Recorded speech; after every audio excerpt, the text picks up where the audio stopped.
This is the Conrad Alert. Civil defense information will be broadcast at 6:40. West of the Rockies, you're on the air. Hello. Y2K, how can we prepare? Stop a few of their machines and radios.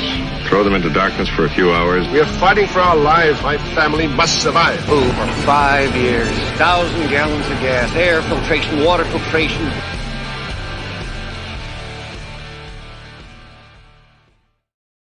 Coming at you from the frozen tundra that is East Central Alberta, Canada. Streaming live on YouTube, Facebook, Twitch, Twitter, Telegram, Rumble, and Odyssey. Welcome back to the workshop where we create community, find freedom, promote preparedness, and share success. I am Toolman Tim. Today's February 15th, 2023, and today is episode 255 of the Workshop Podcast. In just a minute, I got my buddy Brian from the Lots Project coming on. 2 quick announcements at the moment. If you're looking for a way, or if you're wondering if I get any recommendations for gear, the easiest way, I just got another email today asking about a few different products if I had recommendations. There's about 250 of them listed at toolmantim.shop. So run by there. You'll find the Amazon links. Anything you pick up will help support the channel, which, you know, I greatly appreciate.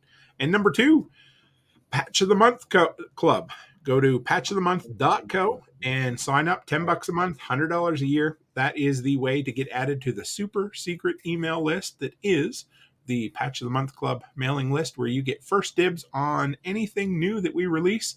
And we're working on some new discounts, some new perks, and the whole works. So with that, let's bring on Mr. Brian. How are you, sir? Good, man. How's it going? Good. So this would be appearance 3, wouldn't it, on the show? I think so. You don't know. I know. Why did I even ask you? Do we count the tool recommendation video? Oh no, if not including that, it'd be 4. So, but yeah, see, I was trying to. I had you tied with Prepper Dad Ryan Buford. He's been on 3 times as well. So, and Carrie Brown's do you have a recommendation for a cordless drill? I do, yes. I just took my own drill. I cut the cord off, and then it didn't work, but it was cordless then. So, but just before I went live, Chicken Hawk shared in the chat a new line of tools from Cat brand power tools, and I've been kind of a big fan of them. But the cool thing is they've got this new battery technology called graphene batteries, and apparently a 5 amp hour battery will charge in 20 minutes. And yeah, so capacity, everything. Like, yeah, my 5 amp hour lithium ion from DeWalt right now, even on the fastest charger, takes an hour to charge. So we'll see. Got to get it. I mean, tested out. how fast do you need it to charge? About 20 minutes. Then if I had a 20-minute charging battery and you asked me, I'd be like, fuck, man, that thing's slow. How much are the new batteries? Oh man, yeah. This one, the graphene, I looked it up, was $200. It was $210 for a single battery, but that's Canuck dollars. How much are the regular batteries? They were about 140. So, you know, just buy 2. Keep one on the charger, man. Exactly. But it's the fun part of the new technology. That's what I love because I get addicted to it. But that's why I bought the damn Power Stack battery that DeWalt had. Did you pull that thing apart? Did you break that down? Oh, so that one I did. So here's, you know what really sucked though? I'm sitting there talking away. I shorted it out a couple of times, you know, doing commentary on the video. And I finish up and I go to look and I never hit record, or I missed the record button. I was like, God damn it. So all I have is this. I haven't even posted pictures, but I got the whole thing pulled apart. The best I can tell, they use generic cells in it. That one that they sent me, which whatever. I mean, they're generic cells, but my biggest thing was don't advertise it as what was it? They advertised as a 9 amp hour battery when it was just a fucking 6 amp hour battery, right? Right. Yeah. I mean, generic versus name brand is nothing for me because they all come off the same line anyway. They all got to be manufactured. It's the same damn thing unless there's a patent. So whatever. But yeah, when you're putting 3 2 amp hour batteries and they were calling it 9. Yeah, that's exactly what it was. And I threw it that's on the common scale. core math for you. That's the new math, man. You gotta get with the new math. I think something got lost in the metric to imperial conversion. I think that's what happened. Oh, it's Canadian units. Well, it came from China, right? So they would be metric. And then they, because they do like 0.58 or something like that when they try to convert things to imperial. And well, yeah, maybe. Freedom Media Corps is going to make me blush. She said we're two of her favorite guys. Who are you calling a guy? Did you just assume my gender? Now we're in trouble. So how's life been treating you? Good. Yeah. We're hanging out in Texas. We've been here since the beginning of November. We kind of sat down and hung out until our house sale went through and homestead sale went through, all that fun stuff. I've been hanging out with Josh, the Renegade Butcher, Liberty Meat Solutions, whatever he's branding under this time. Oh no, he loves me. I do all his packaging, so he doesn't have to do all the vacuum sealing and shit like that. You're taking care of his meat? I've been handling a lot of Josh's sausage for sure. Good dude. Lots and lots of Josh's sausage, and making some content over there, and learning a little bit about the butchery business and things, but getting ready to take off here probably in 2 or 3 weeks and go on another road trip and probably travel at least until June at least. So do you know where you're going next? Well, we have to stop in Tennessee at the end of April to meet some weird guy that I met online. And he's got some property that he says he wants me to come look at. I don't know what's going to happen when we get there, but well, you've been down handling Josh's meat, so now I got to show you my stuff. So I bought this big package. It's a big land package. So nice. I've learned to take a lot of meat and handle it all in one day.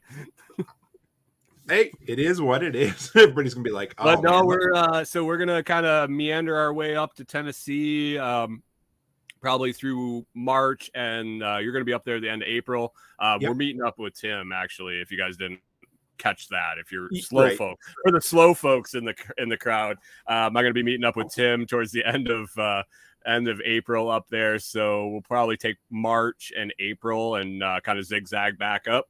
Nice. We want to hit Crater at Diamonds, or Crater at Diamonds National Park in Arkansas, and mine some diamonds on the way by. And then after that, we got some waypoints we got to hit, but we're kind of holding that tight to vest because we're not for sure on it. But travel around for a little while and probably end up out in South Dakota by June. So, home then. Yeah. Actually, to finish all of that stuff, we're in the midst of trying to figure it all out, getting vehicle registrations done and everything. But we have to actually eventually get there and spend one night to get our official residency and driver's licenses and all of that stuff. So that's about as soon as we're going to be able to make it up there because of weather, and we don't want to go to the snow. I don't know if we talked about this last time, but how did you settle on South Dakota? It might be helpful for anybody who's like, hey, I'd like to be a ne'er-do-well and wander the roads. Well, there are several states that you can set up in. Since we were in Minnesota and we kind of made all our plans relative to Minnesota, we weren't sure. We didn't know that we were going to have to leave and come back to get everything done. But the short hot weather season in Minnesota didn't help us. South Dakota is a state that you can get residency spending one night there every 5 years. It's called an absentee resident affidavit. You have to state that you're planning on returning there. So I plan to return there for sure to get my driver's license again. So, and eventually maybe grab a piece of property there and settle down. YouTube, put that on air and recorded so that anybody from South Dakota can remember. Absolutely. That we are intending to end up in South Dakota at the end, but a lot of traveling nurses, military people that just don't have a home for whatever reason, and nomads, full-time RVers and things like that really gravitate towards South Dakota. There's no state income tax. There's very favorable business laws and regulations and things like that, and vehicle registrations, insurance, everything is cheaper because there's nobody there. Half the residents don't even live there except one night every 5 years. So that's crazy. And would they count those people in their population count? I imagine they have to. Well, holy shit, because South Dakota already is one of the least, the most sparsely populated states. And then you figure in how many people are, nomad. Oh, that's crazy. Yeah. I don't know. I don't vote, so I don't really give a shit about that side of it. But I know so we use a company. Basically, we have a permanent mailbox, a permanent address at a campground. Oddly enough, it's like a PO box, but it's not. It's actually a physical address. I have things shipped there. My mail goes there. They hold my mail. They scan my mail. I can look at it online. Tell them to trash it, shred it, or hold it. And then when I'm ready, I pay them to ship it to me wherever I'm at, whatever address I have. I can also pay extra to have them open it up and scan whatever's inside. And kind of. What's that company called? Do you know? Mailboxes America. Oh, okay. And then they also run services where they'll do your driver's license stuff for you, your vehicle registration, all that kind of stuff, depending on what package you get from them. So I think it's like $200 a year to have that. And I have an address. Like that's not like using your cousin's address. This is my mailing address. It's my actual physical address. It qualifies under the Patriot Act as a physical address because like banks and brokerages and everything like that require a physical address. It's a pretty interesting deal. That was the big question. Like when you sell your property and you're not renting someplace, like where do you live? Like technically, where do you live? Right. I got to be honest, that never crossed my mind when you were telling me this story. When you first started telling me that you were thinking about moving and traveling around, I never thought about that, but that's crazy. So it seems to be working out okay. You'll have it all, basically good. Yeah, I mean, we have that mailbox. I started looking into it again today, and it's a process for sure. We got to it'd be basically like transferring your vehicles to the new state you move to, but you're doing it remotely. So there's a lot of power of attorney. There's a lot of mailing documents back and forth, scanning documents, proving who you are, where you're at, and things like that. Just because you're not in person, and they have to CYA for sure. Seeing they're doing it, and they're kind of skirting a lot of they're running in a lot of gray areas. Everything they're doing is legal to the letter of the law. I'm thinking some of it probably got easier post-COVID or during COVID when they relaxed a lot. You know what I mean? Because that's what I found. Well, and the laws and the requirements, the regulations, and everything along with it in South Dakota makes it easier. Vehicles are registered to your social security number, not your driver's license. So I don't have to have a driver's license in South Dakota to register my vehicles there or get insurance there or anything like that. So that's why I can delay going up there to get my driver's license and my actual residency, because I have an address there. I've changed my banking information to there, which shows intent to go there. And now I can register my vehicles, get my insurance, and then eventually make it there, spend one night, get my driver's license and official residency. So somebody somewhere figured this whole system out, or at least... Yeah. Right? And then they're like, we can make a business around this, or... There's several.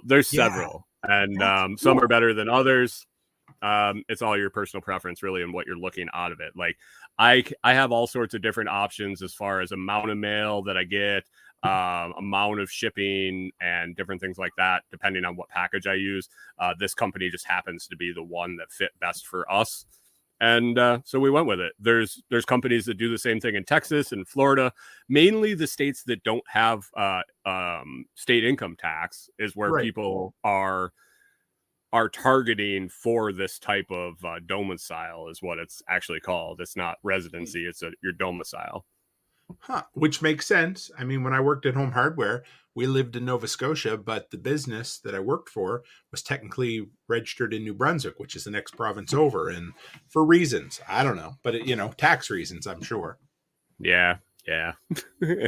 We use a program or a company called Montana Mailbox that gives me a physical address in Sweetgrass, Montana. And so because there's a lot of companies that want to send me shit, hey, test this out, test that out, but they won't ship to Canada. So it's been a big help for me. It all goes in. And then once a month, I have a company in Edmonton called DYK Post. They go down, pick it up, bring it across. And a few days later, I can pick it up in Edmonton. So it's cool. I like that because otherwise it's a real. I mean, it's the same thing. It's like figuring out that it's advantageous and profitable for everybody involved to set this system up and just run it.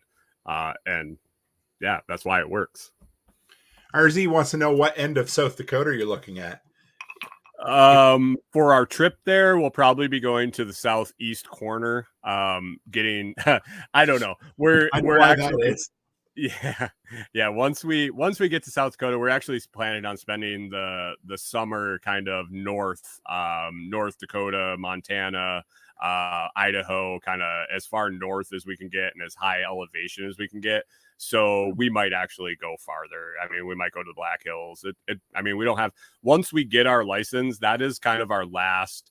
We're hoping to go see some family on our trip between now and June, both sides. And then after we get our licenses, we're kind of home free, really, other than getting back to go to fall SRF.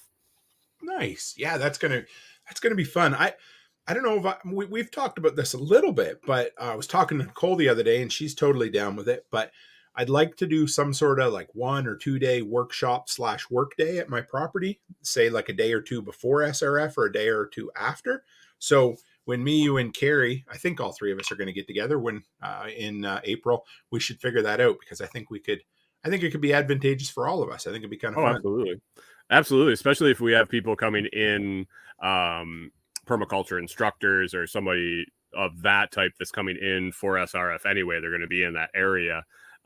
Could be cool. It could be a venue for them to put on a new kind of workshop, a different type of workshop that they're doing shit on their own property. They might want to do something different that works on your property. And now there's that availability to do that type of thing. Yeah, because it's basically 10 acres of raw land, Right. A little bit of selective cut, but other than that, there's nothing there. So, hey, get somebody in and maybe, Carrie says, yep, I'm there and we'll help rally the crew. That's awesome. I can't wait. Yeah. You got a lot of momentum on that property and you haven't even set foot on it. I know. And so I've actually extended the time I'm going to stay in Tennessee. So I know it just gets longer and longer, but so I'm going to leave from here the Tuesday after Labor Day. So it's like September 6th at this point. And I'm going to come down and I'm going to stay until after SRF, which is October 15th. So it's going to be a solid 6, maybe 7 weeks that I'm going to be down there. Nice. I'll have a nice target window there. I can just aim in the general direction and go meet these 6 weeks. Yeah, absolutely. It'll be good. I've got 3 events that I'm going to go to that are all on the weekend. And so everything else is it'll all be around. I think Dad's trying to get his passport, which will be cool because he's never been anywhere other than Alberta. So I'm like, hey, fly into Nashville, come down, work with me for a couple days. I'll take you around. It'll be fun, because nice. He's not getting any younger. He's 67, I think. So might get to meet Papa Tim. That would be awesome. Oh my God. That would actually be quite funny to bring him to like something like Self-Reliance Festival. Might blow his mind. He'd have a blast. Yeah, he really would. Introduce him to John Willis might scare him a little bit in a good way. You might want to let him know John's YouTube channel before you introduce him. Like, take a look at this guy for a couple. Don't watch too much because you might get it'd be. I love feel for the intensity there because it's on like hyperdrive when you meet him in person. Oh, yeah, I love John to death. It would be awesome. Oh man, that'd be funny. Yes, it would be. Oh, I'm going to shout out live. It was nice to meet John outside of SRF too, just in his normal workday, because we had to stop by there to pick something up, and it's incredible how focused he is. That man, he had no reason to do everything he's done for me so far, but he has. And I asked him one, I said, John, why have you done it? He goes, because every time I tell you to do something and he didn't mean, something that will better what you're doing, you do it. So I'm like, okay, I can live with that. Right.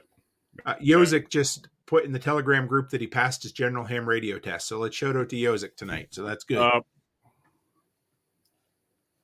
Hey, yes, I'm all out of bourbon already, so I'll have to reload. Yeah, you got to drink when they talk about ham.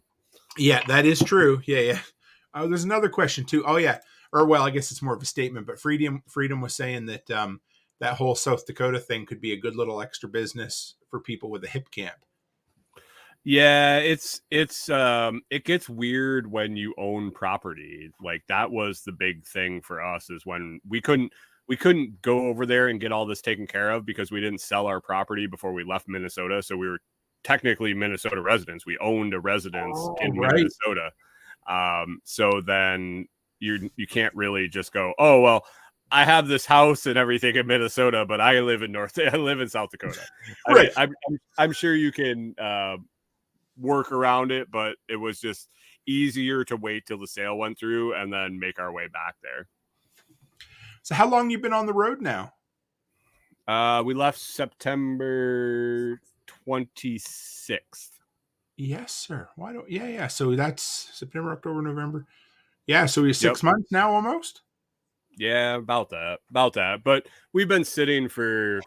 We traveled for just over 2 months and then sat down and waited for all the dust to settle on the house, and helped Josh out, and can't wait to get moving again, because that's kind of been the MO, really. We would take a 2-week trip, then we'd get back and have to work on the trailer, or get back and have to winterize it, and then sit, and then take off again. So we just put ourselves right back in that pattern, but it was necessary. Corey kind of shifted to full-time remote work, and we did the house sale, so we needed a permanent address. We kind of restocked everything because Josh was kind enough to let us use his address for our Amazon deliveries and things like that. So it was kind of a needed stop. And the weather here has been gorgeous for the winter. Like if we wanted to get out of Minnesota because of the winter, this was like ideal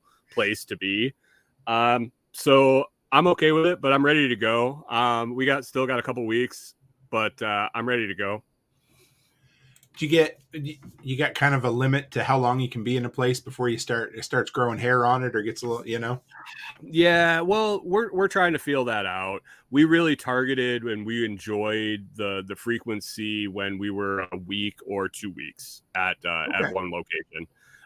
That 3 weeks was a little much. The one time we did that while we were traveling, but we were waiting on some things. That was around SRF. We were waiting on the house and all sorts of different stuff, and we weren't sure what we were doing. But yeah, that 1 week or 2 weeks, depending on the site. Plan on 1 week, and if we like it, extend a week is kind of that play. If we really like it, maybe 3 weeks. But we've really realized that if we stop using our GPS to go do shit, we've been there too long. That makes sense. I like that. That's really good. Or if the gas station guy offers you discount beer.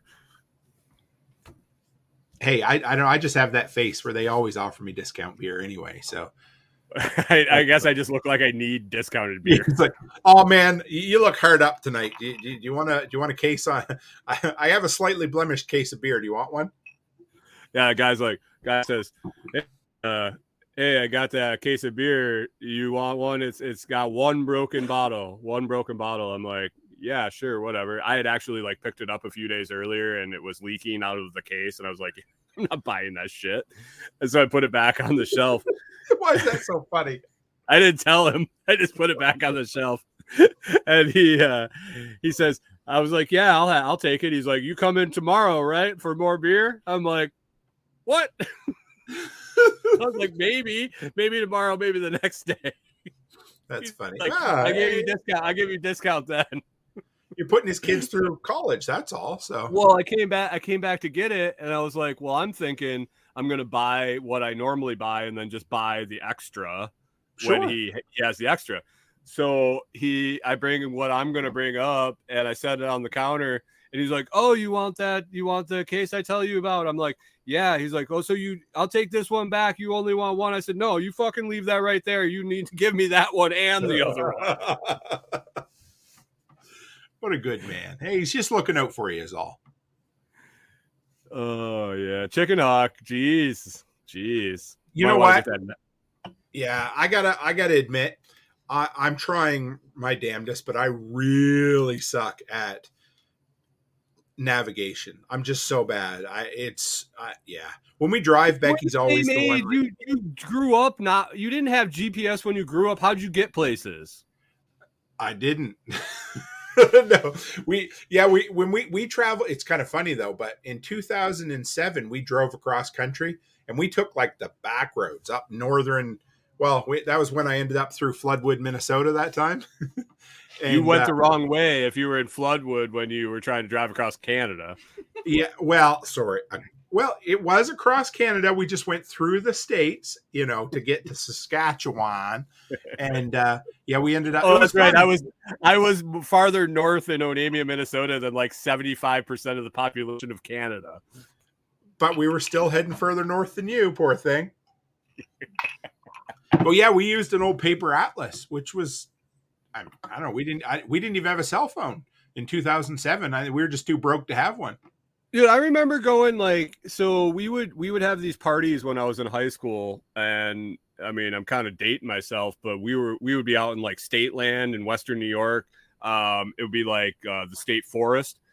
Yeah. And they'd have the drive-in, and you drive in on this dirt road, and there'd be a turnaround at the end for like parking to go hunt or camp, or we'd go back there, start bonfires, and have these huge raging parties. Well, we would go and get these pallets from the newspaper place, would give pallets away for free. And we'd stack them up like 15, 20 feet in the air, with like climbing up the stacked pallet and hanging them up on the top. Yep. And then we would fill them with the rolls of old newsprint that they would give away for free too, and then light it. And that's how we told people where the party was we'd send up a fucking flare, and you would just drive around the country and you'd find the party. Like everybody would just fire, man. That's crazy. Dude. So there was a lot of times you're just driving around country roads. You didn't know where the hell you were. And you're coming out of there. And I'm not saying that I ever drove drunk, but maybe might have had a couple and tried to make my way home. I didn't know where the fuck I was. You had that sense of direction because you drove around all that time and you could just find your way home. I do like the prairies because you always know what direction you're heading. When I first moved here, a few of the newfies are like, okay, what direction are we heading, Tim? I didn't have a sweet fucking clue for the first few months. And then all of a sudden you're like, you just get it because literally it's all a cube and, north, south and east, west roads is all exist. So, and in 3 seconds you look for the sun because, you can never not see it because it's fucking flat as a board. And you just, okay, I know where I'm going. But ours was hills and valleys. So I was in like Western New York with the Finger Lakes and all the lakes and all the glacier cut stuff. So basically, if you were driving on flat, you were going, it was pretty much northwest to southeast. But if you took a turn down, like you went down a hill, you could figure out what town you were in, and you knew on the map what direction you had to go to get home. I suppose, yeah, if you're in the mountains, if you're going down, you're heading a certain direction. And if you're going across, you're flat. Is that what it was? Well, yeah, you were kind of either on the ridges and all the lakes kind of ran the same general direction, but then you would just try to find your way downhill and you would come into some town. And I'd just been there my whole life and you knew what town it was. You were like, okay, well, this is kind of like 20 miles northwest of where I need to be. So, all right, get turned around, go that way. And that's all right. So you've been 6 months on the road. Oh boy. Renegade Butcher says, all about those Finger Lakes. I don't know what that's supposed to mean, but Yeah. I mean, he was talking about your meat earlier, Renegade, so we'll just move on. But Yep. what have you guys learned so far in the 6 months? That we need to move to keep on maintenance schedule is one thing. Oh, yeah. Talk about that, because maybe that was in our call the other day, but yeah, I remember you telling me a bit.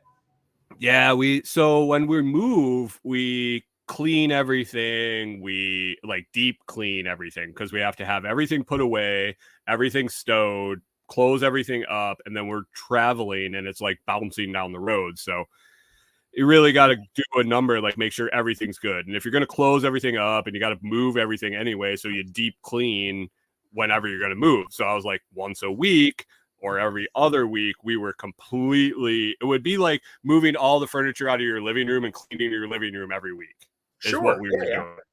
But the other things that went with that were I was getting up on the roof and checking the bolts on the solar panel brackets, and I was taking the chimney cap, if we had used the wood stove, taking the chimney cap off and running the brush down through it. Just because I'm up there, I carry the brush up and throw it down. Big deal, whatever. It takes 2 seconds. Well, we had been here for 3 months and we got into some shitty wood for the wood stove. We got into some pretty cold temperatures where we were running it quite a bit. And all of a sudden the wood stove acted funny, acting weird, wouldn't draft right. We were blowing smoke back into the camper when we'd open it. Like what's going on here? Finally, I went up on the ladder, and the stove cap the stovepipe cover, the mesh in it had completely, well, not completely, it was still venting, but it had clogged down enough that it wasn't drafting properly and sucking that smoke out. Well, if I had been moving every 2 weeks, we had been here for 3 months. I hadn't processed that I was cleaning this naturally by the fact that I was going up there and taking it down every week or 2 weeks. I needed to have in my mental rotation that if we're sitting for 3 months, every 2 weeks, I got to go up there and clean it still. Sure. Yeah. So like just by the fact we didn't move, there's that type of stuff. And yeah, it got a mess. And we were just like, why is it all messy in here? We're like, well, we haven't moved. We haven't had a reason to clean everything. Like we've taken everything out. We haven't had to put it back away. Like, oh, we're using this and we're going to use it tomorrow and the next day and the next day. Well, you don't put it away. Now it's out. Well, there's no room for it out anymore. Like there's no room to keep shit out. Like it has a place and it needs to be in that place. But for this mental block, because we're going to be here, I'm like, oh, well, I could take it out and just leave it out. Right. That's crazy. You wouldn't think that, but yeah, I get it. And and we ran out of propane because it was just like weird cycles and shit like that. Like, well, the weather was shit. You get out of your rhythm. You guys ended up having some pretty shitty weather. Yeah, I mean, we got down to, what was that, 15 degrees? I think a low of 15, and we didn't come above freezing for 3 days, 4 days, something like that. So we had to drain our water. We did water out of jerry cans, buckets, and like an igloo or a Yeti type cooler, a hard side cooler. And we ran wood stove and propane backup heat, and yeah, it was good.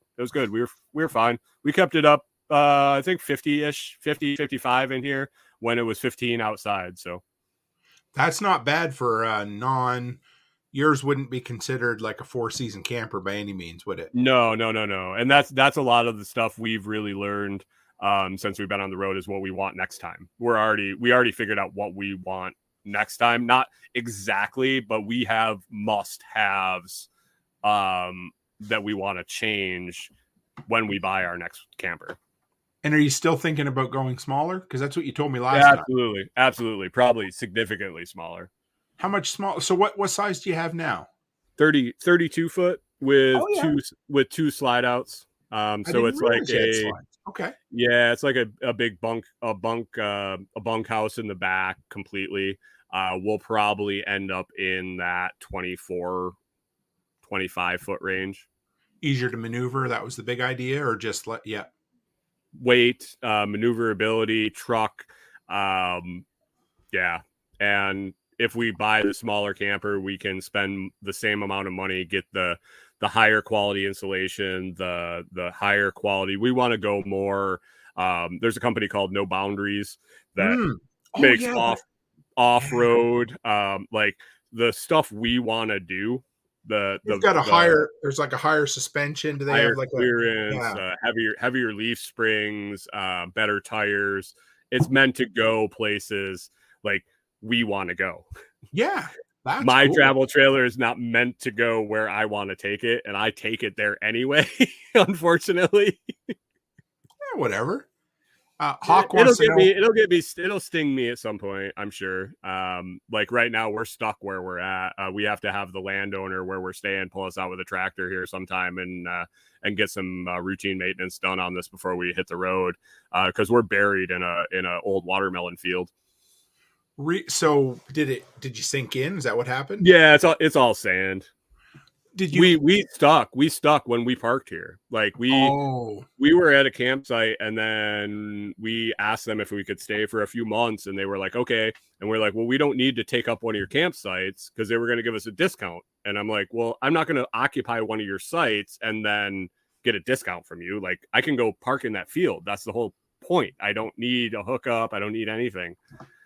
So we found a spot we wanted to park, and we were like, hey, how is it soft there? Whatever. We knew it was kind of sandy. They're like, well, it should be all right. Whatever. Well, we're super heavy. We're like 11,000 pounds on the trailer, 10, Oh, yeah. 5, plus the truck and the dogs and all this shit. And so we started circling around in the field, and it just sunk in the sand. It's all like sugar sand and clay mix. And the sugar sand was all on top, and it was so dry, hadn't rained in forever. So it was all fluffy, and we just buried. But we kind of dicked around and we turned it around, trying to get it unstuck. And it was getting to be dark. And we looked at it and we're like, well, it's kind of facing the direction we wanted to be. And we threw a level on it, and it was fucking level. So we said, well, fuck it. We'll just stay until we get pulled out. That's awesome. Yeah, I was going to ask you this. Dixon wanted to know too. Can you park on some planks to help solve that later on, or was it kind of a scenario? Oh no, it was too late. We didn't sink in after the fact. We sunk. We got stuck, and it was level. Poor guy. Yeah, shit. So I mean, the landowner has a tractor. We can. They've had us like. So the more you like, we've driven in front of where we parked. Okay. With the trailer for 3 months, it's like a parking lot. It's like concrete parking lot. So it's just a matter of the fact that it was a field that never been. It's like a pasture field. It used to be a watermelon field, then it was just like turned to pasture and grazed. So it's just super loose top everything. But once you get it broken in, and fire ants. That's the other thing right here. How's that been? Sucks my Jesus. Yeah, I have a battle with the fire ants. We have a war.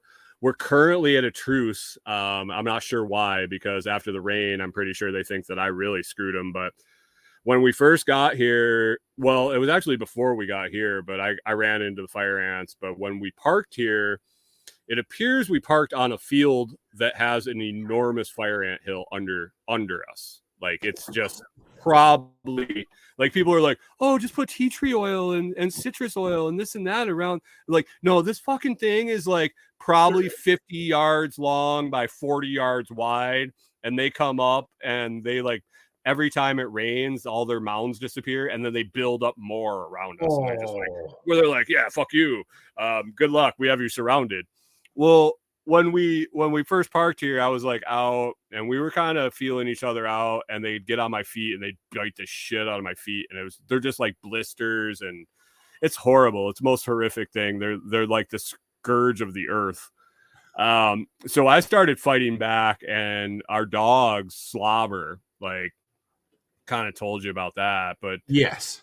When we change their bowl, like we don't fill their water bowl when they're empty. We fill them when they're too thick. Basically. So you dump out the 2 inches of slobber that are accumulated in there because it's too thick and it's gross to drink. But we fill a 1 gallon bucket in our kitchen with that throughout the day, and we empty it once a day, take it outside. And I started pouring it on the anthills systematically and battling them. Eventually they stopped biting me, so I don't know if they realized that I was going to fuck their shit up and maybe light them on fire, maybe get napalm or nuclear weapons or something to take care of this issue, because I was not happy. But I haven't been bitten in a while, and that might just be winter. Are you guys still doing the barefoot thing? Oh yeah, dude. Texas is a great place to do that. There's like sandburrs, cactus, fire ants, scorpions, snakes. Great place to barefoot. Oh yeah, so nothing really, man. Yeah. That's crazy. How's Corey's feet holding up to the fire ants? They don't bite her. Oh, is she too sweet? No, they like sugar, don't they? Too much vinegar. She's just a bitch. She's a vinegary bitch. That makes sense, sure. I can say that because I remembered Valentine's Day yesterday and she didn't. So well, I did remember, but Becky brought me something home the day before, so it was pretty easy for me to remember. For like, God, now don't forget, Tim. So, oh, Dixon says they can sense evil. Oh, yes, no doubt. Where was it? Hawk wanted to know how Starlink treating you. Good. I mean, it blips in and out. I mean, that's this kind of, I knew that going in. Like I've seen all the videos about, the cycling. We have yet to be in an area that was like primary service for Starlink and actually covered on their map. We've been secondary coverage and limited spotted coverage ever since we got it. And I think the lowest I've ever seen was like 10 megs download and 3 or 4 up. That's still better than what I had. Well, sure. Yeah. And it's unlimited. I'm not paying by the gig at this point. It's unlimited. So, okay, sign me up. Because you were paying, what did you have before? Was it just through like a telecom or like through a cell company? Or? Yeah, there were data cards from a cell phone company, a cell phone router, and extended. I had 250 gigs a month. That's all we had for that's Corey's work, all my content creation, all her content creation, everything was 250 gigs a month. Wow. That's what happened to me when I went to the States. I said, I need a US plan. No, we don't offer it. You have to buy it by the bundle. And I'm like, okay. So I was running out every 2 days and having to re-up like $80 every 2 days. So Becky called and hollered at him like, oh no, we do. And so now it was like $5 more a month. And now my unlimited plan works in Canada or the US. But they were trying to get me for $80 every 2 days. So whatever. Yeah, it was tough for sure. And it was slow, depending on where we were. The cell signal was slower at its fastest than Starlink at its slowest. So I can't complain. So speaking of streaming, you've been on a friggin' rampage with interviews lately. How's that going? Good. I kind of decided that this year I'm going to interview as many people as I can. Well, it's going to end up being 104 people. I do 2 a week. I do Monday nights. I do live interviews at 6 p.m. Central on YouTube and all the other wonderful places I stream. And that's been going really good. A lot of just interesting different guests that I found through Podmatch is what I started using. That's what I was if you want to fill us in on that, because I thought it was kind of cool. Yeah. It's a service. I pay $6 a month, I think, as a podcaster. And it opens you up to a database of podcast guests. And basically you go in, you write about your show, you put links to all your socials, and then you start putting in tags for your ideal guest, which basically hashtags, and you get 10 hashtags. So if I want to interview Toolman Tim, or I don't know you, but I want to interview somebody that reviews tools. So I would put tools, home improvement, review, blah, blah, blah, whatever, from these thousands of hashtags you can use. Then every X amount of hours, depending on what level you pay for, I think mine is every 3 hours or every 6 hours, I get 3 new matches. So they take your hashtags and they match you to guests that have the same hashtags, that have the same availability, native language, whatever. There's like all these different criteria, and it just shows them to you. Well, then you can message them.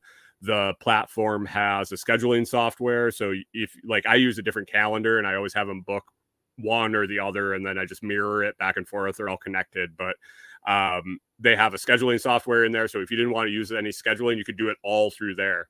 Like I've interviewed somebody that does, what did he say, 12 podcasts a week. And that's all he uses. Like he doesn't use any other booking software. He doesn't use any other platform. He books everything through Podmatch. As a guest, you can sign up for like $25 a month to go on. Like you do the same thing, but in reverse. You fill out your guest profile, like what your expertise is, blah, blah, blah, what you want to talk about. They ask you, this is the other nice part. So the guests fill out, most of them do 5, but you can do up to 8, I think, topic or suggested episode titles, and then up to like 15 questions I'm always willing to answer. So basically, if you don't want to do any work, like if I want to interview somebody that I have no interest in like diving into their background or trying to figure out really like if it's a topic that I just want to expose my audience to, I can literally take their questions and build an interview off it. Now, if it's a guest that I'm like really intrigued by what they have going on because I want to bring them on because I'm interested and I want to dig deeper, like I can do the work on top of that. But this really does a lot of the prep work for you. As a guest signing up, like you're a small business owner, $25 and you can get on how many podcasts in a month? Like, I don't know what the limit is. I haven't signed up on the guest side because I'm actually getting ready to sign up as a guest to go on other shows. I don't know what the restrictions are as for how many you can go on or whatever for what, like, I'm sure there's a limit for $25. If there isn't, man, if you could go on 30 podcast or $25 a podcast to advertise your business or your product. Well, because, I mean, like I've said all along, it's just an eyeballs game, right? You get in front of enough eyeballs, and eventually you're going to find that 1,000 true fans. You just need to keep doing it, right? So, right. So I'm like, this is stupid cheap advertising. Yeah, that's better than what was it? Well, quite a bit better than the one we were paying, the promotion there in our podcast app. The Fountain. Yeah, thank you, Fountain. My brain ain't working tonight, but yeah. I like it. I mean, you let all the brains out when you had her cut the hair. I did. Be careful. Watch your eyes. It's pretty shiny up there. But yeah, so how have the interviews been? The people that you've had? Phenomenal. Yeah, phenomenal. I've done. I think I've done like 13 so far. I'd say 11 have been just blockbuster, like A+ interviews. Like I would listen. So I've been going back. I got caught up finally on some stuff, and I'm going back and listening to them back and clipping them out. And then I put it all in a folder, throw it on Google Drive, and email the guest and say, hey, here's all the audio, here's all the video clips, here's all the whole video. It's going to be there for 2 weeks. Download it at your leisure. And then if you need it longer, let me know and I'll leave it up there, but I'm just conserving space on Google Drive. Well, I'm listening to these interviews back and I'm like, these people are phenomenal interviews. Like I felt like I could have done better. I felt like that, when you do an interview and you're like, that went really good. And then you listen to it back and you're like, man, I could have dug deeper there. Like yes. I could have made it the interview. These are moments that I'm listening to in these interviews, but they're phenomenal anyway to begin with. And I'm like the one I have coming out on Thursday, I interviewed a woman about plant intelligence. Okay. She's working on a project. She worked on a project for a long time and she's still associated with it where they do plant music, where they hook electrodes, they hook monitors up to plants and measure the impedance between the leaves and the roots and translate that into music and study what the plant, how it reacts, how it interacts and all this. And I'm like, well, She started working on Real Player. Oh my God.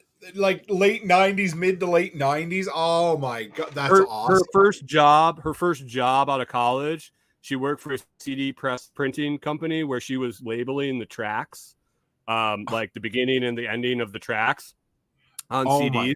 And then she worked on a promotion with Rage Against the Machine.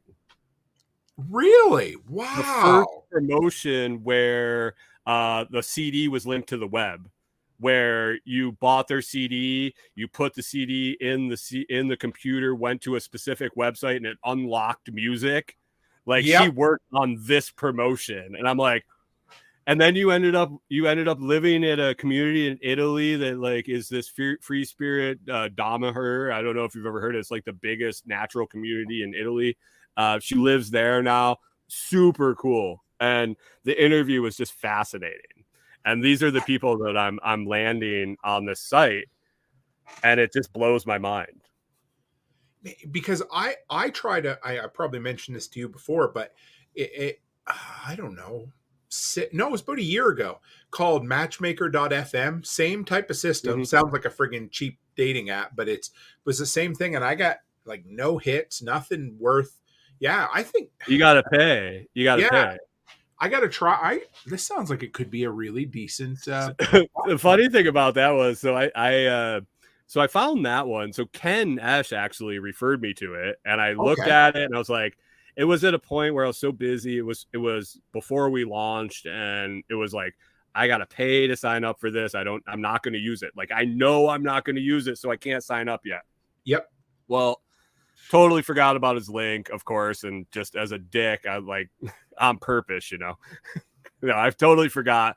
I was searching like how to find guests for interviews because I had a really good run. Like I went through my network. I had everybody I knew on, everybody I knew who knew was on. And I was like at that stuck point where, okay, I'm not doing interviews anymore because I don't have anybody to talk to. Oh. So I searched and said, well, I did. I had people to talk to, but nobody like not. Correct. Oh shit, we might have lost you for a second.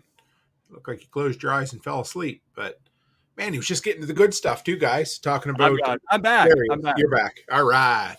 Anyway, so I got to this point where I'm like, I need these interview guests. And so I Googled and I said, how to find podcast guests. And the first one was Podmatch. And I'm like, that's the one that Ken told me to try. And so I clicked on it. Yep. And I went down this road and I've had all these phenomenal interviews. Well, the other day I was cleaning up my 4,000 browser tabs that I had open. I was like, okay, because I had an interview coming up with somebody that was like super serious about you got to have everything closed on your computer. If there's any glitches, I'm like, Jesus Christ, I got Starlink. I'm going to glitch out regardless. So anyway, I'm trying to do what he asked. I'm like closing all these tabs and shit. And I came across the Google search for where to find podcast. And so I went there again, and I was like number 2 on the list.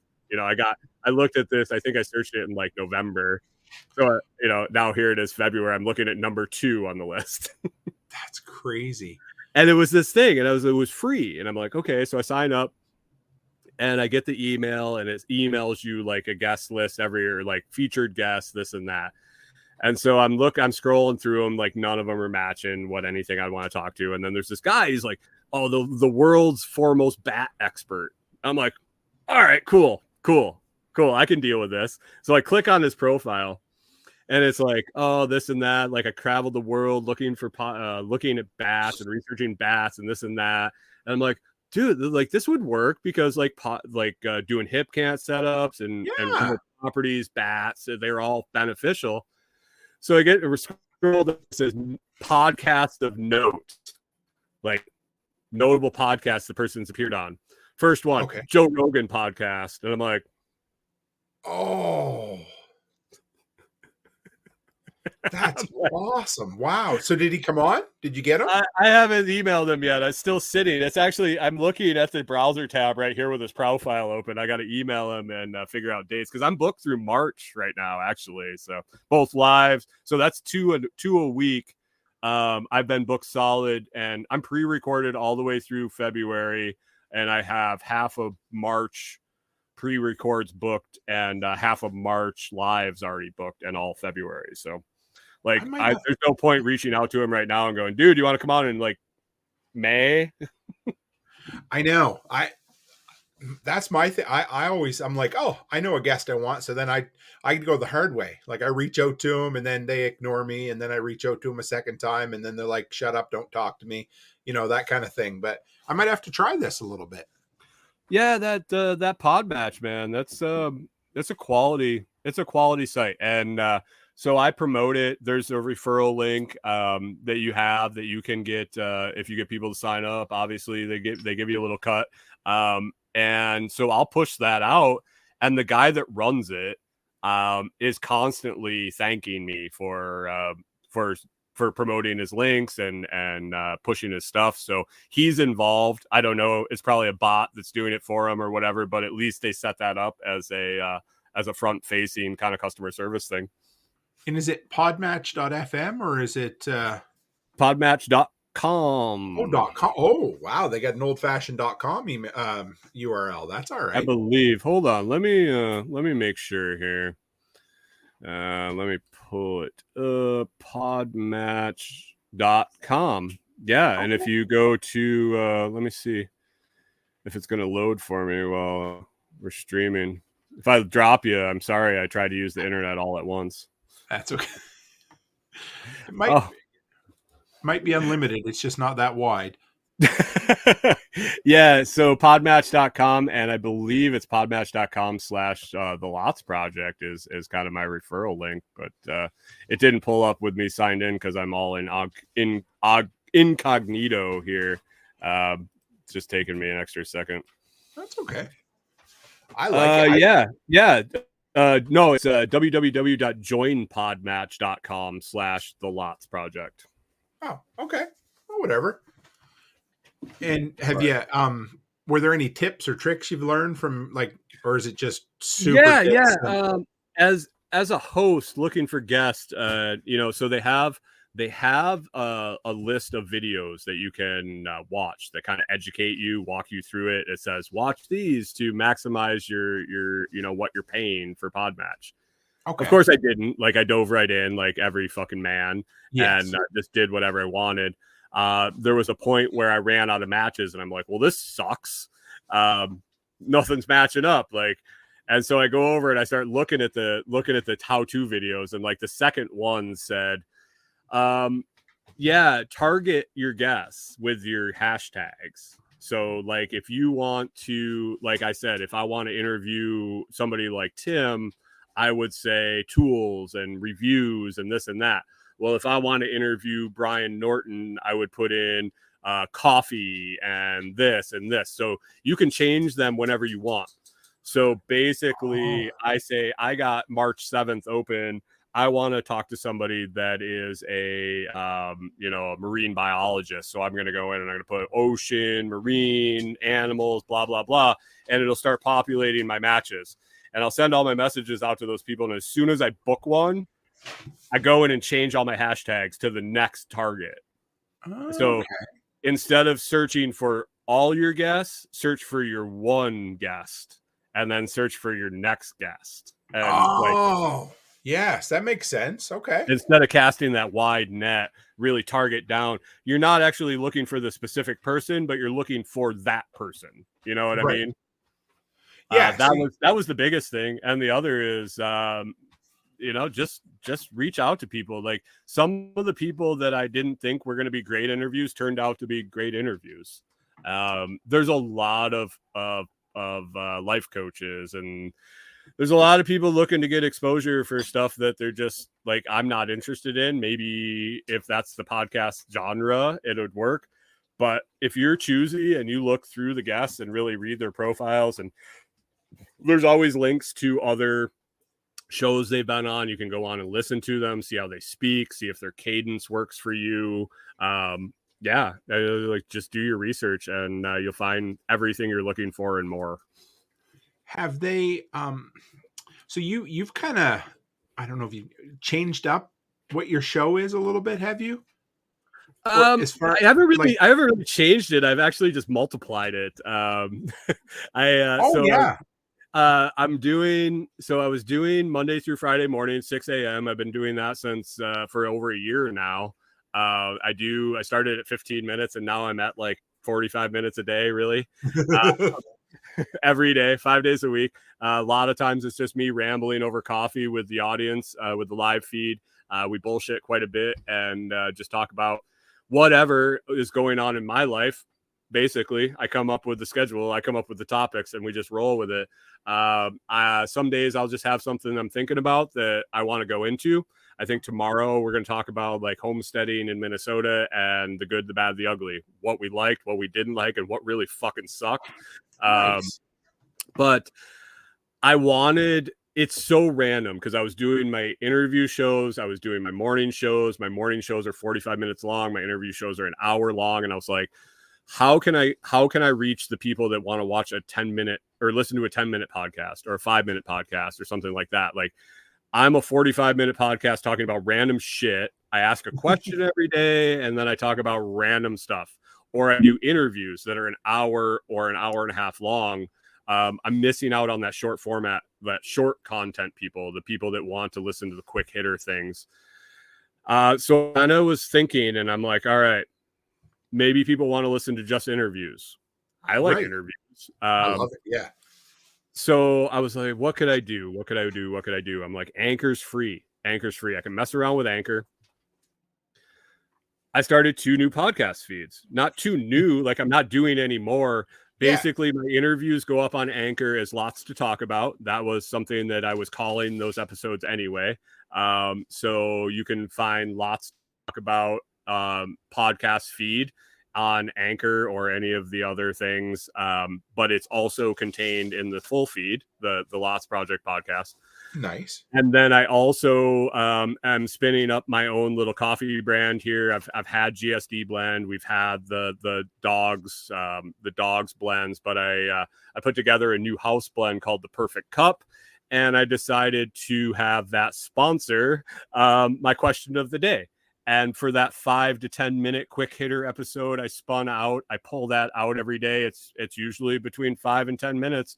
And I basically ask my question of the day and give my thoughts and interact with the live feed crew as much as we can, up to 10 minutes max. And then I strip that out and publish that under the Perfect Cup podcast, which, it's something to think about while you're drinking your coffee and enjoy that cup of coffee and contemplate maybe a pretty deep question.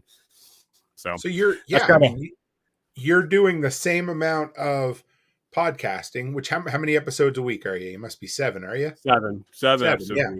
But you didn't have to add any more, and now you've got 3 feeds out of the deal. Yeah. To share 3 different feeds too. And it just clouds the waters and even more because now we've always talked about the struggle about quantifying your growth when you have YouTube live streams, you have audio downloads, you have 16 different places you're sending lives, and you're looking at all these metrics. Well, now I broke it down even more and added in 2 extra streams of audio, but it works. I mean, I don't mind. That's kind of, we might have lost you again just for a second, but I enjoy that. I recently completely 100% stole your idea. Oh, there you are. You back? Yeah, I guess. Yeah, it's okay. You're good, man. We're good. I just fill it in as we, something dies. I just start blabbering on. So Josh says sometimes they're way too deep of a question. That's right. And they definitely are. And it's weird because I pre-did 65 questions. I said, I'm going to do this for 3 months and just suck it. If it sucks and I get 0 downloads, whatever, it's 3 months. Sure. You and I have talked about that with social media platforms. I'm trying out Clapper. That was my next question. Yep. Yeah, because TikTok hates me because I don't have enough followers and shit like that. So, but anyway, yeah, I was like, I strung out. I did some web searches. I found some lists of like, a lot of them were lists of questions to contemplate before you die. Things like that, like deep thinking stuff, and then different stuff along that lines. And I just picked 65 unique questions and I have them in a spreadsheet, and I just go down the list. And yeah, like brain teasers, man. Like tomorrow is where do thoughts come from? I'm gonna get. I love So that. I spin on that. So I did the question this morning. I read the answer. I uploaded everything, and then I immediately go and look at the question for the next day. And basically, I think about it for 23 hours. Right. I love So it. yeah, I come up with I talk for 5 minutes, and the audience, I got a decent sized crew that hangs out in the morning. They're spitting their answers out. We're talking about it, and it's great. I was going to go one direction, but I want to ask you this because I get asked this once in a while. So you're fucking creating content 7 days a week. How do you always come up with something? And has it gotten easier? I know. No, it doesn't get easier. Literally, I was coming up with a way to have some backup stuff today when I was working on my website. And if you go to thelotsproject.com, and it's barely live, like the page it's there, but it's not finished. It's like in the first draft stage, but the form is there. So if you want to early in on it, if you go to thelotsproject.com and hit podcast, you don't hit the drop down menu, you just hit podcast. It goes to the main podcast page, and there's a fill out form there where you can ask me anything. You can submit a question, and if I use it on the podcast, I'll send you 2,500 sats. Nice. I'm just building a bank of like questions to use when there's that day that I have too many Lone Star Tall Boys, and I wake up in the morning, I'm like, Corey, what the fuck am I going to talk about? Well, she drank too much the night before too, and she looks at me, she's like, I don't give a shit what you talk about. It's your show. And I'm like, like I'm hitting go live, and I'm like, oh, well, what the man, this sucks. I want to have that database. Like right now, if I don't have notes, at least a few notes the night before, or I'm not like, usually I'm up early enough that I can come up with something.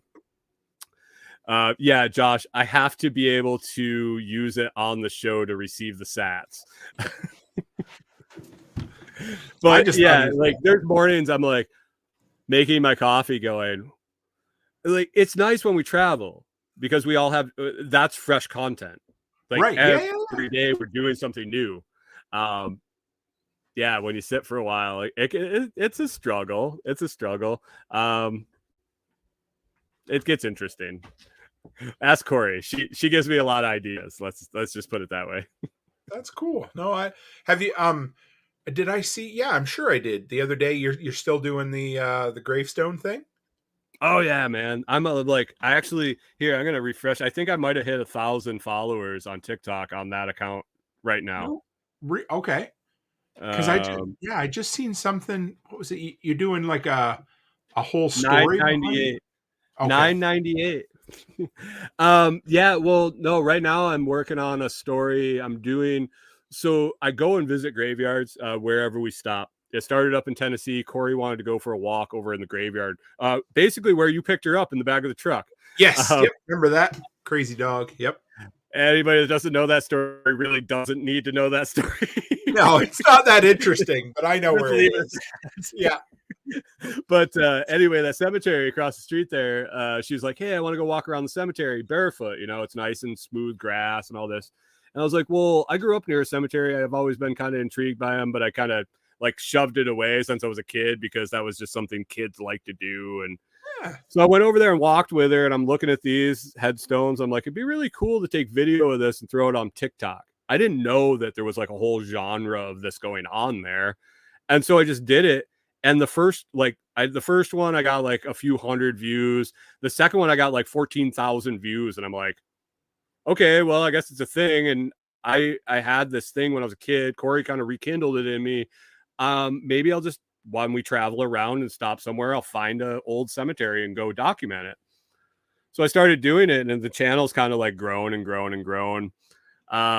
Recently, Josh told me when we were down here that out in the state forest, there's just this single grave on this like old minimum maintenance road down by the turnaround in a parking spot. It's just this grave and another little headstone that's supposedly the rattlesnake that killed him. They buried it next to him. Yeah. And so we finally had an opportunity to go down there, and I got some video, but I'm putting together like the whole story, like the story that's known, and then maybe the story that might have happened, because this dude, like, he lived there before the forest was there. Like the forest was planted after he died. It's a state forest. Well, it wasn't a state forest then. The state forest was established the year after he died. The lake that he's buried 30 feet from wasn't a lake when he was there. It was dammed up, and it became a lake after the fact. Like, did they kill him to take his land? I mean, the government isn't above that bullshit. Like, what's the story with this guy? Like, how did he end up out in the middle of this field, which would have been a field at the time, in the middle of what became the Sam Houston National Forest? Right. So doing a lot of content with that, lots of TikToks, lots of shorts. It's really easy short format content, walking around a cemetery, finding cool gravestones and filming them for 20 seconds. And I'm getting into cleaning headstones as well, like using a biological agent, cleaning the stone, like getting the mildew, the lichen, the dirt, the grime, all that off it, and making it legible again, and filming that and putting that out there and kind of doing that as we travel. So yeah, that's another hobby and interest that's kind of under the Lots Project with its own little thing going on. As a kid, we had like the Loyalist Cemetery, so that 1700s, and then we had the Baptist Cemetery, which was old, and then we had the Catholic, which was really old. And we always played this game where we would go down through and have a circle around, and we would try to find the oldest date we could find on a gravestone. And I took my girls home last year at Christmas time, and we went through and we did the same thing. We walked up through and we were looking for, we found a couple from the 1700s in the Catholic. Great. That's cool. I love that. Yeah. And it's just, people think it's weird. I go barefoot quite a bit in the cemeteries, and it's a different feeling. Like, I'm not a woo-woo guy by any means, but I'm really getting in touch with a lot of different energies and things going on. And being barefoot a lot of different places, and then going to a cemetery and being barefoot there is definitely a different type of feel, different energy that you feel while you're there barefoot and connected to that earth. When you were telling the story about the guy and the rattlesnake, and I don't know, that to me, there is something when you can connect stories with history, that's where friggin' magic happens. You don't have to tell everything. You just need to pick 3 or 4 stories that make a journey or make those connections. And man, I don't know. I could listen to historical stories all day long if they're interesting. And they don't even have to be that cool, just interesting. Yeah, and that's kind of the MO once we start traveling more often. And it kind of happened when we left Tennessee, because we hit a couple spaces before we got down here. It's usually within a reasonable distance, there's a decent size old cemetery, whether it's closed, whether it's still in use, whatever, but old, like 1800s, 1700s, early 1900s. My goal is, if we're there for a week, is to go there one day, document as many headstones as I can, clean whatever headstones I can, and then spend the rest of the week finding out what I can about the headstones I've documented, and then publish them the following week when I'm doing the work for the next week at the next site, at the next town or the next stop. Or if we stay for more than 1 week, the next cemetery in that area. That's kind of the what I'm picturing with this, and where it's going is it's one day, and then an hour or two a day the rest of the week until I exhaust all my and make all my content. I love it. I think it's cool. I really do, and that's what TikTok was made for. I think that kind of content right there. Yeah. And it's nice because here in a couple of followers, I'll be able to go live. When you use the biological agent that I use, you spray it on, you let it sit for an hour. What the fuck am I going to do in a cemetery for an hour other than walk around going live, showing people headstones while I'm walking around bullshitting with them? You're going to think you're some kind of goth that's down there talking to themselves or something. I love it. Dude, I follow a guy that's a vault guy. His name is Brad, the vault guy. He is the guy that like installs the vaults that their caskets are put in. And he's live all day on TikTok. Yes, sir. So Josh come up with the name, the Grave Plots Project. Dude, he's already had like 17 beers tonight, and he's going to be up watching my show in the morning. He's going to be like, I'm going to be really slow until I have my coffee. So Cabot says you're a grave robber in a good way. I think you're more like a grave rubber. Sorry. Oh boy, that's lame. Anyway, no, I'm very respectful. I am the anti-grave robber. Really, I won't touch anything. I won't go in. I'm very actually nervous. If it's questionable, I won't touch it. I won't clean it. I won't get anywhere near it. If it's crumbling or I am deathly afraid that something's going to happen to somebody's memorial that I'm responsible for. And yeah, so one of my jobs in high school, I worked at a Boys and Girls Club, and we worked with, there was, teens, but I was working with the younger kids. So we took them down to the Anglican cemetery one time, and they had these beautiful, it's the white stone, what is that, limestone or whatever. So it fades pretty good. And they were, like about a 2-inch thick, but they're really tall and skinny. And so we were doing grave rubbing. You take a crayon with a pencil, or, the paper, which was cool until the stone fell over and broke a girl's leg in half. So yeah. Oh no. Yeah. It was a lawsuit waiting to happen. I'm just so glad that I had already moved on with my group of kids and we went to the toy maker. I was like, oh, thank God. But, yeah. There's some crazy, like, I've seen some just absolutely beautiful stuff from the early 1900s, especially in this area.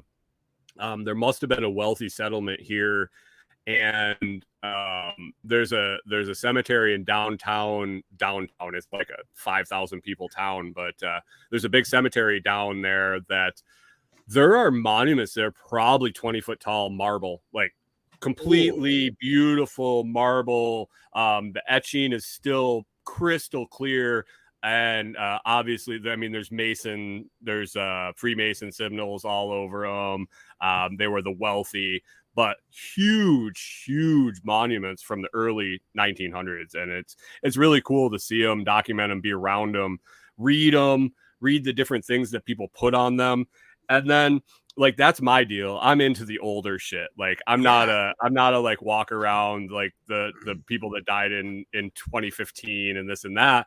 But when you're in these cemeteries, you're driving around, like, things will catch your eye. Some of the stuff they're doing now is mind blowing, with memorials, with gravestones, with the laser etching, the photocopying. The photos are cool. Yeah, I can't believe, like, I was talking about this with somebody on my TikTok today. I love the ones that are from the early 1900s that have photos on them, and how they're still so clear and so, like, they're perfect. They're like in perfect condition, and this picture's been there for 110 years. It's like, how did what's they going do that? on? I don't know. I find them all the time. There's like these old, and they always have like the ghostly eyes that are kind of like, it's pretty freaky. I'll send you some pictures. You're gonna, yeah. But like the newer stuff, like I ran across one the other day that was like flat metal. It was probably 1/4 inch, and it was die cut or laser cut. I couldn't really tell, but basically when the sun would shine through it was when you could read it. Which was really, I mean, like, if you kind of got down in front of it, you could read it, no problem. But when I was filming it, I could get an angle that would basically light up each word as I moved my phone. Okay. And then I came back across and went to the next line, and the sun was coming through it. It was like, actually, it almost looked like it was reading it to you. And then I showed it, and it was only like 1/4 inch thick, and it was pretty cool. I was like, they're doing some really cool stuff. QR codes on headstones that link to YouTube videos. Oh, the one I was interested in, I haven't seen any yet, are the ones where when you go by, they either have a button or they're activated and the voice will talk to you. Yep. I'm like, it's fucking creepy in a way, but it's pretty cool too. Yeah, I found some lady that had one that had a QR code that like went to a video, and it was like a memorial of her life, like all the accomplishments she had and like pictures of her and things like that. And it was, you just scan the thing and it went to that YouTube video. that, I don't know. I think that's kind of cool. You're doing good work there, man. I love it. I want to get you I want to get you to touch on Clapper though, because I know we're going to do a hard right turn here, but talk a little bit about how you caught the clap. What I got the clap. Yes. I got the clap, and it was all Tim's fault. Well, technically, it was Jester's fault, but yes. Oh, yeah.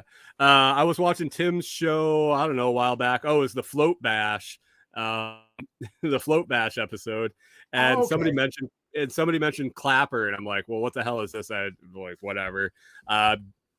Thought about it the next morning, hit it up, or actually, I'd hit it up that night. Didn't even sign up or anything. I just downloaded it. The next day, I was looking at it. I signed up. And I was like, it's exactly like TikTok. It's a TikTok mirror, basically, a clone of TikTok. But I guess it's not owned by China. So that's a good thing, I guess. But there's no limits. There's no limits on like going live on TikTok. You need viewers and like there's all this stuff. Like I signed up and the next day I messed around with going live with 4 followers. So that's advantageous to me as somebody trying to build. So I went on, I started posting videos. I'm gained some traction. I have a third of the followers on Clapper that I do on TikTok, and it's been a quarter of the time, maybe. Nice. Are you getting more traction, like interaction too, or? Yeah, I do. I get a lot of it's building. Yeah. And that's the thing. I'm giving it 90 days, just like all the other shit. But I can go live there every morning, and I'm getting 700 to 900 views per live stream every morning on there. And there's a shop feature on your profile. You can, I think it was mainly intended for like one-off things for artisans and crafters and things like that wanted to sell their stuff on a live. Like, hey, I put it in my shop, and you go live and you can like show it and try to sell it. I just put my shit in there, like my coffee, support the Watts project, all this different stuff, and you can display your shop when you go live. So haven't sold anything on there yet, but it's eyes, and that's what we talked about. It's eyes. That's the TikTok thing. When you put a post on TikTok, it shows it to a minimum of 200 people. That's 200 people. I don't give a shit who they are. I don't really care if they follow me. I got to show 200 people my TikTok. And if one person bites each time. Right. TikTok showed it to them for me. Like, they're not even necessarily my followers. So, I mean, go where the eyeballs are. Right now, I can't go live on TikTok for my show in the morning, and I plan to. Like, I have this goal to. But I'm still building. I got 300 followers to go before I can do it on TikTok. So why not do it on Clapper? If it takes off, then maybe I don't do it on TikTok. Maybe by the time I get there on TikTok, I'm like, fuck you, I don't need it. Well, that's what Jester from It's Doomsday, he got tired of being shadow banned on TikTok because, you know, I mean, he obviously deals with content that China people or whatever the app doesn't. Yeah, China. They're Renegade. I was just reading it how Renegade put it up there. Remind me of the wrestler China. So, but yeah. So hey, boys, coming to the stage tonight. She might not be a good mama, but she sure is a good dancer. Welcome to the stage, China. So the real question is, how are the yoga videos on Clapper? Haven't seen one. I haven't actually looked at any videos on Clapper. I scrolled it a few times. Actually, I mean, is your show PG? Well, we've been saying fuck at least. No, so we're here. So you got a show you got to jump on here in a few minutes, right? Yes, I do. Yeah. I got a closer for you right here. All right. Oh no.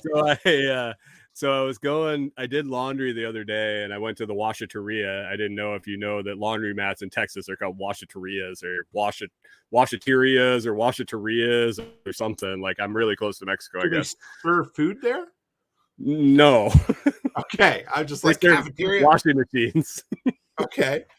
But anyway, so I'm sitting there, and the place was it's been very nice every time I've been there. But this time, for some reason, there were like 7 families and 14 kids running around screaming and everything. So I put my earbuds in, and I'm like, I've been going live on Clapper. I should probably watch some Clapper lives and figure out what they do on there. So I'm watching, and I'm watching them. And like, there's like a truck driver. He's got like 17 million followers or something. He's just driving down the road talking. Like, I think he's famous from other places or whatever. I'd heard the name before. Anyway, so I'm flipping through and I come up to this thing and it's like two people. And I've been noticing this a lot. There's like two people. They're chatting for some reason. I don't know if it's like we're trying to make each other laugh or what's going on here. Okay. So I look at the thing and it's a guy lighting a bowl and he's getting ready to smoke. And this other chick this chick was on the other side of the screen and she's like, all right, I'm going to tell you a little story while you smoke. And I'm like, okay, what the hell is this? And she's like, and she's not super attractive. Like, I mean, if it had been a dry spell, it probably wouldn't have been a bad idea. Clapper's the uglier version of TikTok.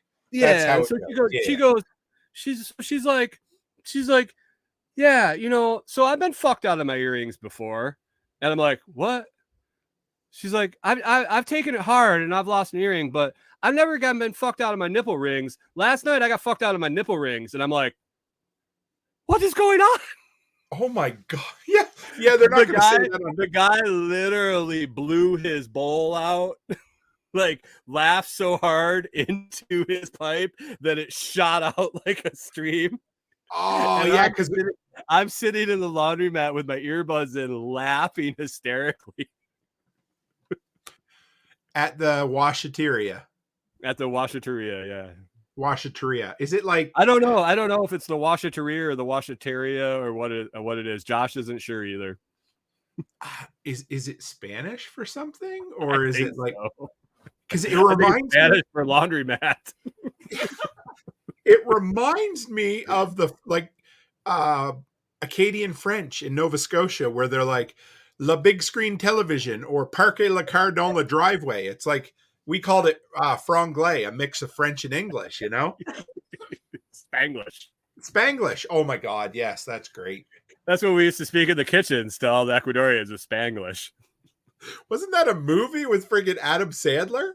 Yeah, it wasn't as good as what we used to tell the Ecuadorians. No, nothing's as good as the humor in a restaurant. So, well, brother, we've been almost an hour and a half, and I got a little bit, but I'm going on with Matt from Farm Hop here in a few minutes. So, is that his men's forum, or are you doing an interview?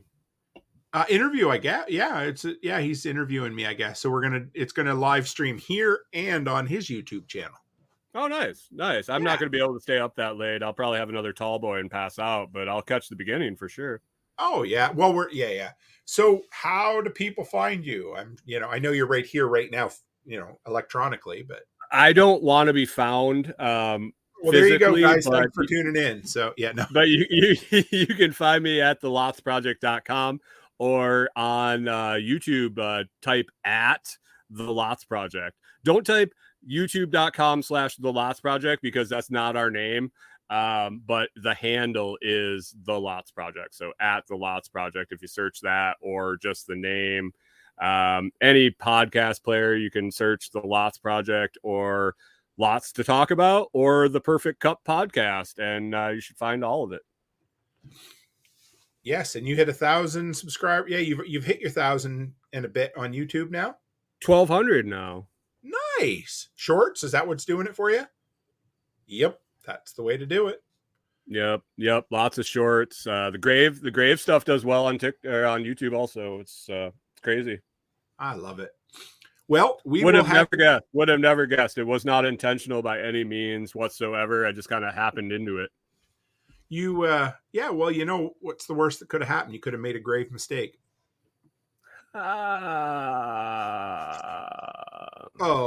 Killed some time. Yeah, that filled it in right there. So, all right. Yeah, so we will have you back, brother. This has been 3 episodes, so you're now tied the lead with Ryan the Prepper Dad, and Carrie Brown's gonna but I got that tool review in too, so that's true. Yes, you and Carrie Brown will be tied then. Let's put it that way. Four appearances on the workshop channel. I'm okay with being tied with Mr. Brown. Mr. Brown is a solid individual, and so is Prepper Dad too. I can't. Ryan's awesome. I can't say anything about Ryan either. So Now you're in elite company, so we'll keep it going. I am elite, and they should feel honored to be in the company with me. Thanks for being flexible. I'm very humble. Humble. It's one word for it, but anyway, I don't know what. I don't think that's the right word. I don't think that word means what you think it means. All right, we will have you back. Yeah, again, I always love having you on. We always have a good chat, and an hour and a half flies by, and it could have been 3 hours, and it still would have been fun. So yeah, man, for sure. Cool. Thank you very much, and everyone, as always, stay happy, stay healthy, and have a great week.